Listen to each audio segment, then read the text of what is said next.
آپ نے سورہ فیل اور سورہ قریش کی تفسیر سماعت کر لی ہوگی۔ اب سورہ معون کی تفسیر سماعت فرمائیں۔ اس سورت کا نام اسی سورت کی آیت 7 سے ماخوذ ہے۔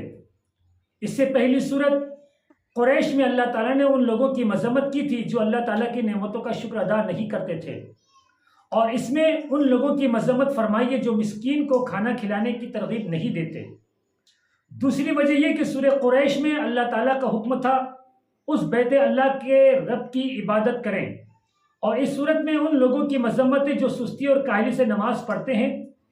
تیسری وجہ یہ کہ اللہ تعالیٰ نے قریش کو دی ہوئی نعمتیں بتائی اور وہ اس کے باوجود مرنے کے بعد دوبارہ اٹھنے سے انکار کرتے تھے اور آخرت میں جزا اور سزا کا انکار کرتے تھے۔ اور اس صورت میں اللہ تعالیٰ نے ایسے لوگوں کو اپنے عذاب سے ڈرایا ہے۔ اس صورت میں نصف اول کافروں سے متعلق ہے اور نصف آخر منافقوں کے باب میں ہے۔ تو اس سبق آموز اور نفاق سوز سورہ مبارکہ کو شروع کرتا ہوں میں۔ بسم اللہ الرحمن الرحیم، نام سے اللہ کے بڑا مہربان بخشنے والا۔ اب اس ترجمے کو مفسر نے بہت آسان کیا ہے۔ نام سے اللہ تعالیٰ کے جو بڑا ہی مہربان ہے اپنے سارے بندوں پر اور مومنین کی خطاؤں کا بخشنے والا ہے۔ أَرَأَيْتَ الَّذِي يُكَذِّبُ بِالدِّينِ فَذَلِكَ الَّذِي يَدْعُو الْيَتِيمَ وَلَا يَحُضُّ عَلَى طَعَامِ الْمِسْكِينِ۔ ترجمہ: ذرا بتاؤ تو کہ جو جھٹلاتا ہے دین کو پھر وہ ایسا ہے کہ دھکے دے یتیم کو اور نہ ابھارے مسکین کے کھانا کھلانے پر۔ یہ ترجمہ۔ اب اس کی تفسیر: ذرا بتاؤ تو کہ جو جھٹلاتا ہے دین کو یعنی روز جزا کو۔ یہ ابو جہل تھا جو اپنے قول و فعل سے آخرت کو بڑی شد و مت کے ساتھ جھٹلاتا تھا۔ یعنی ابو جہل جو تھا وہ صرف روز جزا کا منکر ہی نہیں تھا، انکار کرنے والا ہی نہیں تھا، بلکہ اس بات کو وہ علل اعلان شور و گل سے اعلان کرتا تھا تاکہ لوگ اس کی بات سن کے لوگ گمراہ ہوں، لوگوں کو بہکاتا تھا اور لوگوں کو ورگلاتا تھا۔ اس لیے وہ اس بات کو زور و شور سے کہتا تھا اور زور سے جزا کا انکار کرتا تھا۔ اسی بات کو اس آیت مقدسہ میں کہا گیا ہے۔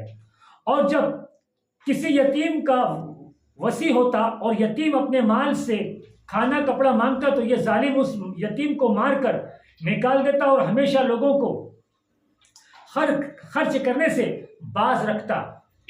پھر وہ جھٹلانے والا یعنی ابو جہل ایسا ہے کہ دھکے دے یتیم کو، یعنی ظلم و جبر کے ساتھ دفع کرے یتیم کو اور اس کو ڈانٹ کر بھگا دے، اور نہ ابھارے یعنی اپنے لوگوں میں سے کسی کو رغبت نہ دے مسکین کے کھانا کھلانے پر، یعنی نہ تو خود دیتا ہے اور نہ ہی کسی کو دینے کے لیے کہتا ہے، بلکہ نیک کام کرنے کو منع کرتا ہے۔ یہاں تک تو کھلے کافروں کا ذکر تھا۔ ابھی تک جو بات بتائی گئی وہ کھلے جو کافر ہیں ان کا ذکر تھا، اور اب منافقوں کے تعلق سے ارشاد فرما رہا ہے۔ فَوَيْلٌ لِّلْمُصَلِّينَ الَّذِينَ هُمْ عَنْ صَلَاتِهِمْ سَاهُونَ۔ ترجمہ: تو ہلاکی ہے ان نمازیوں کی جو اپنی نمازوں کو بھول جانے والے ہیں۔ اب اس کا مختصر تفسیر اس کی تو ارشاد ہے کہ ہلاکی ہے ان نمازیوں کی یعنی ابن ابی اور اس کے یاروں کی جو اپنی نمازوں کو بھول جانے والے ہیں، یعنی جو اپنی نماز سے بے خبر ہیں اور غفلت کرنے والے ہیں، یعنی نماز کو شمار میں نہیں لاتے اور فقط لوگوں کے سامنے ہی نماز ادا کرتے ہیں۔ مراد یہ کہ منافق لوگ تنہائی میں نماز کی پرواہ نہیں کرتے اور جب مسلمانوں کی صحبت میں پہنچتے ہیں تو تمام شرائط و آداب کے ساتھ نماز پڑھتے ہیں۔ الذین هم یراؤون ویمنعون الماعون۔ ترجمہ: جو دکھاوا کرتے رہتے ہیں اور مانگنے پر نہیں دیتے برتنے کی چیز۔ اب اس کی مختصر تفسیر: جو دکھاوا کرتے رہتے ہیں یعنی وہ لوگ ریا کرتے ہیں اپنے کام میں لوگوں کی تعریف کی امید پر اور مانگنے پر نہیں دیتے برتنے کی چیز یعنی زکوٰۃ، مستحقین کو نہیں دیتے۔ بعض نے کہا معون گھر کا اسباب ہے کہ لوگ باہم اس سے ایک دوسرے کا کام نکالتے ہیں، جیسے دیگ، کاسا، کلاڑی، بلیچہ اور ڈول وغیرہ۔ ایک قول یہ کہ معون 3 چیزیں ہیں کہ انہیں روکنا نہ چاہیے: آگ، پانی اور نمک۔ میرے عزیزو، یہ سورہ معون کی مختصر تفسیر آپ کے گوشے گزار کرتی۔